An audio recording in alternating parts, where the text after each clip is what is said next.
হে মনের সুখে চালাই গাড়ি গুনগুনায়া গাইছি গানি, হঠাৎ কইরা পুলিশ আইসা বলছে চাচা দাঁড়াই যান, অবৈধ গাড়ি নিয়া হাই রোডে আইসো কেন? বলছি আমি চালাই গাড়ি বাগারপাড়া খাজুরাই, আজকে আমি এই রোডেতে চলে যাইছি বেজুরা। বলছি আমি নতুন আইছি এই রোডেতে চালাই না, আতাউর পুলিশই বলে চাচাই জানো পালাই না। বলছি আমি মিজান স্যার মাফ করে দেন একটা বাড়ি, আমি হলাম বাগারপাড়ার প্যান কোম্পানির ডিএ স্যার।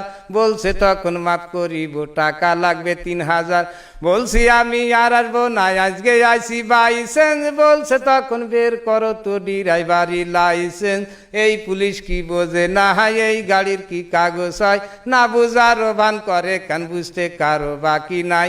গাড়ির নামে মামলা দিবে আমারে দেখাইছে ভয়, দিশে বিশে না পাইয়া ডিলারকে করেছি ফোন, ডিলার সাহেব ফোন করিয়া পাঠাই দিল আর একজন নেতা গো, তার কোনো কথা তারা নাকি মানবে না। স্বরাষ্ট্রমন্ত্রী আসিলেও গাড়ি নাকি ছাড়বে না। আরে আতাউরে ঝাড়ি বেশি চুপচাপ আছে মিজান স্যার, ভাব দেখিয়া মনে হয় রাষ্ট্রপতির সমান পাওয়ার। বলছে গাড়ি থানায় নেব দেব গাড়ি পুড়ায়ে, দেখিব কোন নেতায় আছে গাড়ি নিবে ছাড়ায়ে। আমি ভাবলাম কাজ হবে না কথা বেশি বাড়ায়ে।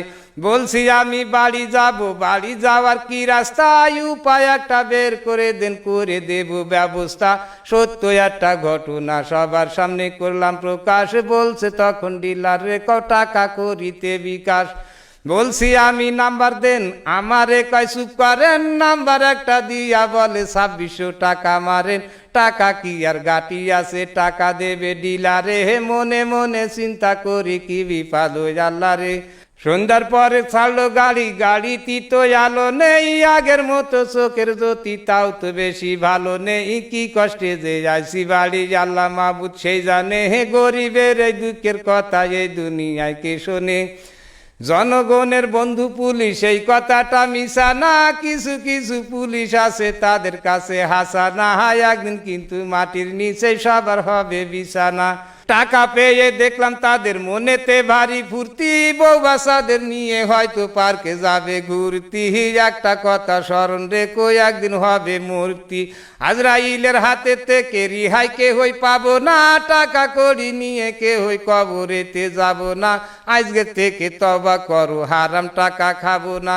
কিয়ামতের মাঠে আল্লাহ যেদিন করিবে বিচার, সেই দিন আমি দেখাই দেব ওই যে আল্লাহ মিজান স্যার।